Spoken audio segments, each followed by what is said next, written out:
I'm an adaptive athlete. Been through a lot, but found my spot in running. This young Coloradan isn't letting anything slow her down. Running's huge for me. If it can light a fire in your heart, that's amazing. One local runner fighting to make sure people like her have as much access as anyone to Colorado's great outdoors. We strive to bring 100% inclusion into the running community. I found my spot. This is where I belong. And chatting it up with the sheriff. Obviously, I'm interested in what's going to happen. Peyton Manning talks his future with the Broncos and his love for Colorado. Really couldn't have made a better decision to go out there and play back in 2012. And it's Denver versus Boulder. We're taking a deeper look at their fight over one body of water. Plus, how Coloradans came together to help rescue this bear. It's almost like the bear was saying, hey, I need some help. Thank you for joining us for this special edition of Denver7 News. I'm Ann Trujillo. And I'm Shannon Ogden. Glad you're with us tonight. We're going to begin tonight with the future of the Denver Broncos. The lawsuit over who will take ownership of the team's been dismissed. And this could mean the Bolin family has reached a settlement behind closed doors. All right, so let's take a deeper look now at what has happened. And so we begin here with Pat Bolin, as you know, was the owner of the team. He passed away from Alzheimer's back in 2019. And before he died, he created a trust to name one of his 7 children to take over team ownership.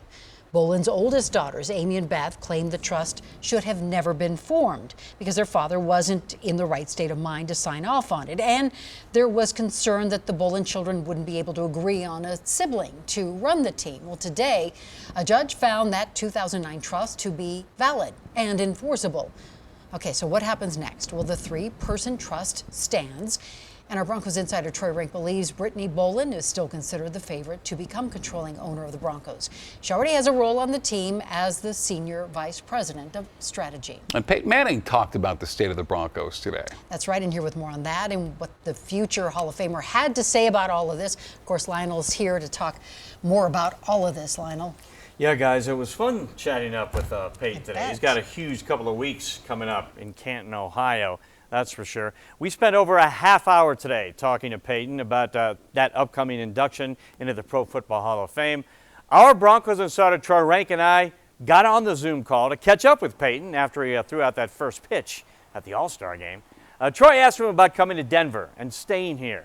Peyton said he loves it, wants to be here, stay here, be part of this community. Now, as far as the Broncos are concerned with the ownership situation, would he like to be officially be a part of the Broncos management team, maybe part of a new ownership group? Here was Peyton's answer. Living in Denver, I'm very much a Broncos ambassador, fan, season ticket holder. I've been to every game the past 5 years since I've retired that fans were allowed to go to. So I'm certainly as interested in what's going to happen as anybody because I care about it. Obviously, I'm interested in what's going to happen, and I haven't said no to anything officially forever, right? I've just kind of said no to some things each year. The next year, maybe things change. So, yeah, who knows what will happen in that, but it's certainly going to be a part of my life forever, in my opinion. Right now he's a game show host, so I'd just stay where you are, Peyton. Yeah. No. But look, he also gave us some terrific behind-the-scenes info, guys, on why he chose the Broncos and to come here 9 years ago. Great stuff. You'll hear that coming up in sports at about 10:20. We're glad he did come. Yes. All right. Boy, are we. Thanks, Lionel. He can do it all. Yeah, thanks, Lionel. And last night, Peyton Manning was busy over at the All-Star game in his number 33 Larry Walker jersey. Peyton threw out the first pitch. Of course, the All-Star game has now come and gone. It's actually been a wild 2 weeks downtown, going from 4th of July weekend straight into All-Star festivities, and that means a big rebound for downtown businesses. Taking a closer look at the numbers tonight, the city expects to see between $60 and $90 million in revenue from All-Star Week. Coors Field was sold out for 3 consecutive nights, which is 49,000 fans each day. Also, early estimates show nearly 100,000 people visited Playball Park at the convention center. Also, the Home Run Derby was the most watched derby since 2017, with more than 7.1 million viewers. And so now the world turns its attention to the upcoming Olympics. The Tokyo Games begin in just 9 days, and today A state of emergency was declared in that city because of rising COVID cases. There are new protocols in place, including a massive testing and new quarantine requirements. So athletes must arrive at Olympic Village 5 days before the events start. They have to leave the whole country 48 hours after they finish their event. Also, masks are mandatory at all times except when competition's underway for the athletes. There will be daily testing and tracking apps to monitor movement. And only people from Japan are allowed in the stands. There will also be no high fives, no handshakes, no cheering, and no yelling. It was dark for at least a half hour through parts of DIA this afternoon after a power outage impacted terminals. That caused a ground stop for flights for about 2 hours. That has since been lifted. And now the problem for some delayed flights, the storms. Chief Meteorologist Mike Nelson joins us now with that. Mike? We had some scattered storms through the last couple of hours. They've diminished now. They did help to clear our air quality a little bit, but the wildfire smoke and ozone alert continues in effect in the areas shaded in gray. Let me just show you a little bit of the radar. The latest stuff shows just a little bit of shower thunderstorm activity lingering across the Front Range. We had a cold front that slipped into the area today, brought us the coolest day that we've had in the entire month of July, just a high of 79 degrees, and some pretty good rains fell across the mountains, some on the eastern plains, a few heavy downpours along the I-25 corridor. Conditions have diminished now as far as the intensity of that precip, and certainly in the Denver area, we're not seeing very much activity at all, just a few scattered light showers to the north of Denver.